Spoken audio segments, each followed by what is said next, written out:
உங்களோட பேர் என்னங்கண்ணா? எங்கேருந்து வரீங்க? என்ன தரவரிசை எண்? என்ன துறையை தேர்ந்தெடுத்திருக்கீங்க?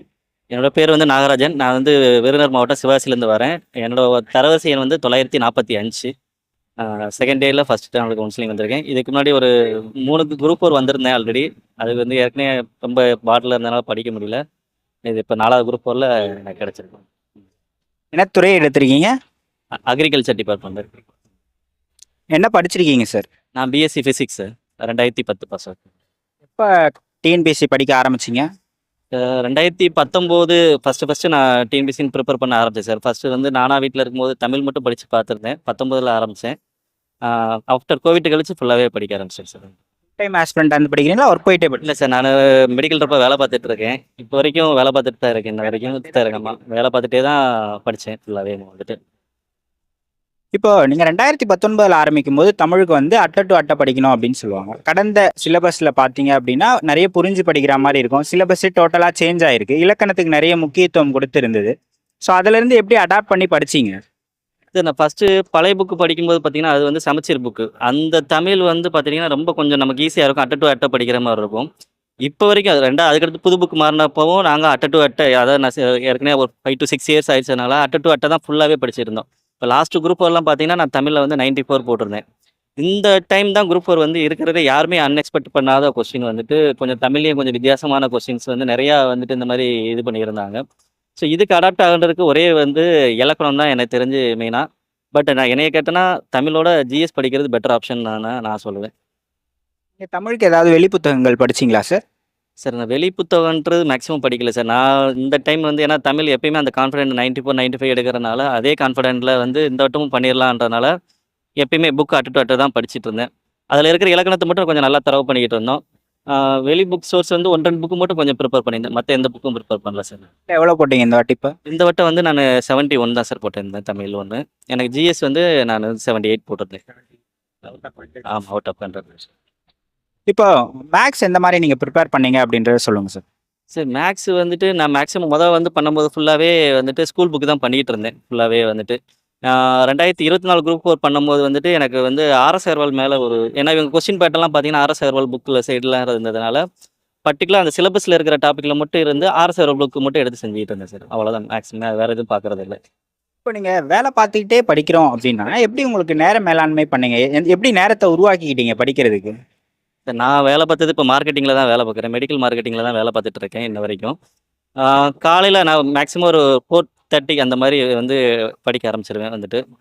ஆமாம், இயர்லி ஒரு 4:30க்கு ஆரம்பித்து ரூமில் பசங்க இருப்பாங்க.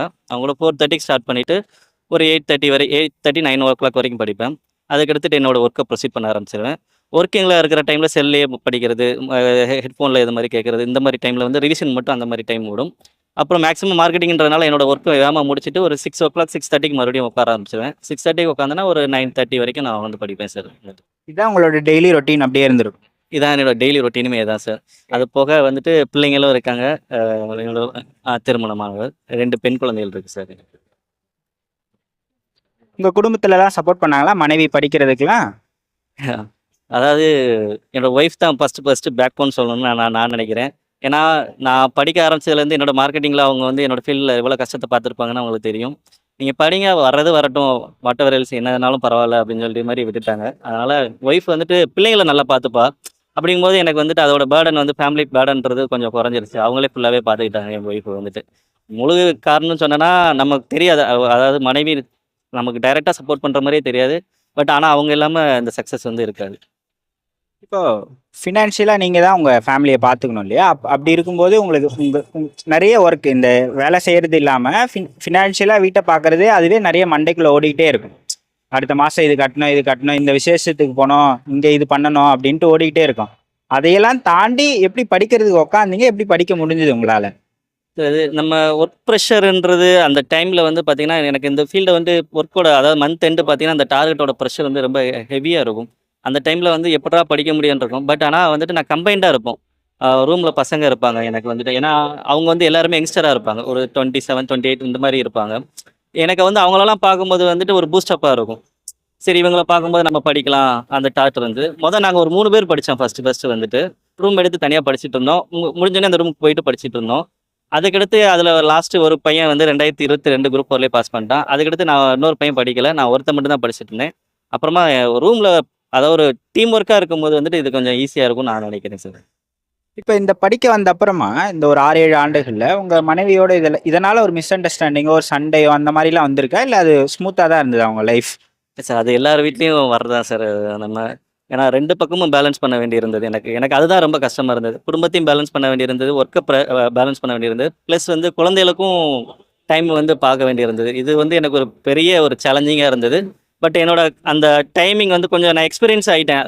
படிக்க படிக்க டிஎன்பிசி இவ்வளோ தான் நமக்கு ஒரு எக்ஸ்பீரியன்ஸ். நமக்கு இதை பண்ணாலே நம்மளால் கிளியர் பண்ண முடியுன்ற மைண்ட் செட் எனக்கு வந்துருச்சு. அதனால மேக்ஸிமம் எனக்கு வந்து ரிவிஷன் தான் தேவைப்பட்டது அந்த டைமில். ரிவிஷனும் எனக்கு டிஸ்கஷன் பண்ணுறதுக்கும் தான் ஆள் தேவைப்பட்டது. ஏன்னா எனக்கு 37 ஏஜ். அந்த மெமரியோட கெப்பாசிட்டி எல்லா பக்கம் இருக்கிறதுனால அந்த அடிக்கடி ஃப்ரீக்வன்சியாக மறக்கும். ஏதாச்சும் கேள்வி கேட்டுகிட்டே இருப்பேன் ரூமில். இந்த மாதிரி இருக்கிறதுனால அப்படியே கொஞ்சம் அடாப்ட் ஆகிட்டேன் சார். ஒரு இந்த இந்த டைம் பீரியட்ல நீங்க வந்து ஹெல்த் கான்ஷியஸா இருந்தீங்களா? இல்ல அதை கண்டுக்கவே இல்லையா? ஹெல்த் கான்சியஸ் சுத்தமாகவே இல்லாமல் தான் சார் இருந்தது வந்துட்டு. எப்போ அந்த ஆஃப்டர் கோவிட் கழிச்சு படிக்க ஆரம்பிச்சதுலேருந்து மேக்ஸிமம் அந்த ஹெல்த் கான்சியஸ்ன்றது ரொம்ப ஸ்ட்ரகிளாக தான் இருந்தது. ஏன்னா கோவிட் டைமில் நிறைய ஸ்ட்ரகிளிங் ஃபேஸ் பண்ணோம். எங்கள் அப்பா இருந்தாங்க, நிறைய என்னோட ஒய்ஃப் வந்து கன்சீவாக இருந்தாங்க.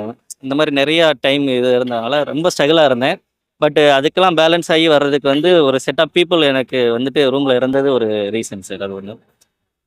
உங்களுடைய ரிவிஷன் மெத்தட் பத்தி சொல்லுங்க. இப்பனா நீங்க ஆல்ரெடியே சிலபஸ்லாம் கம்ப்ளீட் பண்ணிருப்பீங்க. ஒரே ரிவிஷன் தான் பண்ணியிருப்பீங்க. ரிவிஷன் ப்ளஸ் ஏதாவது புதுசா படிக்கிறது, இல்ல டெஸ்ட் போடுறது அந்த மாதிரி தான் இருந்திருக்கும். உங்களோட ரிவிஷன் மெத்தட் பத்தி சொல்லுங்க.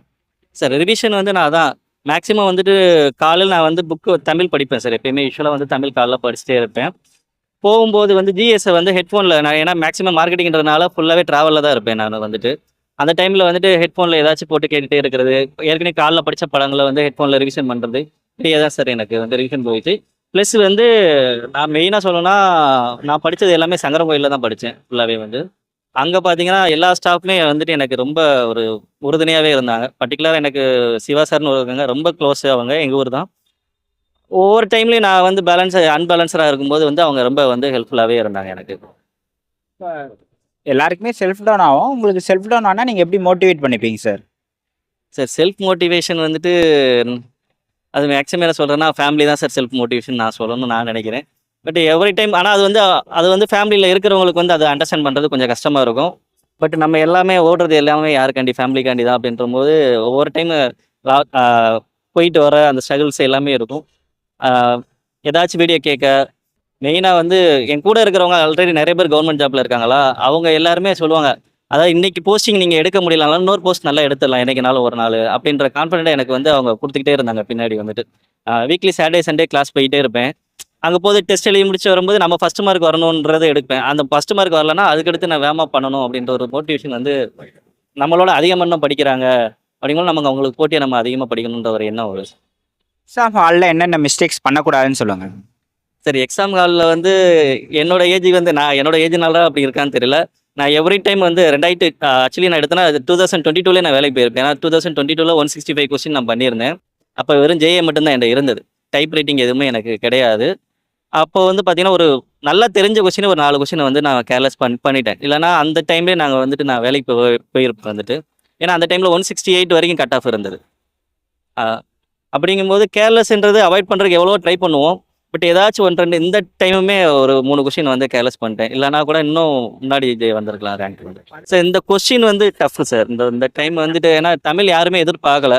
அப்படிங்கும்போது தமிழில் நம்ம எடுக்க கொஸ்டின் வந்து தெரியாமல் போக இருக்கிறத பார்த்துட்டு நம்ம வந்துட்டு அடுத்தடுத்து ஸ்கிப் பண்ணும்போது வந்துட்டு அந்த பதட்டம் வந்து ஆட்டோமேட்டிக்காகவே உள்ள வந்து ஃப்ரேம் ஒர்க் ஆகும் சார் எல்லாரும். ஒரு 7 ஆண்டு பயணம், இந்த நாளுக்கான பயணம் தான். இப்போ எப்படி சார் இருக்கு உங்களுக்கு? இப்போதைக்கு என்ன சொல்லணும்னா போய் வீட்டில் என் ஒய்ஃப் ஃபோன் பண்ணி சொல்லிட்டேன் சார். போய் பிள்ளைங்களோட கொஞ்சம் ரிலாக்ஸ் பண்ணணும்னு நினைக்கிறேன். அதுக்கடுத்து எப்போ இந்த மார்க்கெட்டிங் விட்டு வெளியில் வரணுன்ற ஒரு எண்ணம் இருக்குது சார். அவ்வளோதான். இப்போ யாருக்கு நன்றி சொல்லணும்னு நினைக்கிறீங்க இந்த ஜேர்னியில்? சார் இந்த ஜேர்னியில் எனக்கு சொல்லணும்னா நான் மெயினாக வந்துட்டு புதிய இலவச பயிற்சி மையம் சங்கரங்கோயில் அவங்களுக்கு நான் வந்து அங்கே இருந்த எல்லா ஸ்டாஃப்மே எல்லாருமே எனக்கு ரொம்ப ஹெல்ப்ஃபுல்லாக இருந்தாங்க. அது போக என்னோட ரூமில் நான் படித்த பசங்க வந்து ரொம்ப யூஸ்ஃபுல்லாக இருந்தாங்க. எனக்கு ஒரு குரூப் ஸ்டடிஸ் ரொம்ப யூஸ்ஃபுல்லாக இருந்தாங்க. அதையும் தாண்டி சொல்லணும்னா ஃபேமிலி சப்போர்ட் தான் சார். மெயினாக வந்து என்னோட ஒய்ஃபும் வந்துட்டு ரொம்ப சப்போர்ட்டிவாக தான் இருந்தாங்க. ஒரே ஒரு கேள்வி. இந்த வேலைக்கு போயிட்டு இப்போ நிறைய பேர் படிக்கணும் அப்படின்னு நினைக்கிறாங்க. அவங்களுக்கு நேர மேலாண்மை இல்லை நேரத்தை எப்படி ஒதுக்கி படிக்கலாம் அப்படின்றதுக்கு ஏதாவது சஜஷன் சொல்லுங்கள் சார்.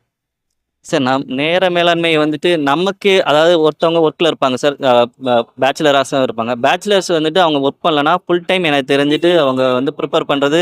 ஏன்னா இப்போ இருக்கிற கொஸ்டின்ஸ் பேட்டர்னுக்கு வந்து அவங்க ஃபுல் டைம் ப்ரிப்பேர் பண்ணி ஒரு குரூப் டிஸ்கஷன் மாதிரி இருந்தாங்கன்னா வந்துட்டு ரொம்ப ஹெல்ப்ஃபுல்லாக இருக்கும். ஒர்க் பண்ணுறவங்க உங்களோட ஒர்க் ப்ரெஷர் எவ்வளோ இருக்கோ இயர்லியராக நீங்கள் வந்துட்டு எனக்கு தெரிஞ்சு ஒரு 4 o'clockலாம் எழுந்திரிச்சிட்டு அந்த ஒர்க் முடிச்சுட்டு ஈவினிங் உங்களுக்கு டைம் இருக்கிறதோ நைட் இருக்கிறதோ அந்த மாதிரி டைமில் வந்துட்டு நீங்கள் டைம் மேனேஜ் பண்ணால் minimum 6 to 7 hours regular studies இருந்தாலே மேக்ஸிமம் வந்து கிளியர் பண்ணலாம் சார்.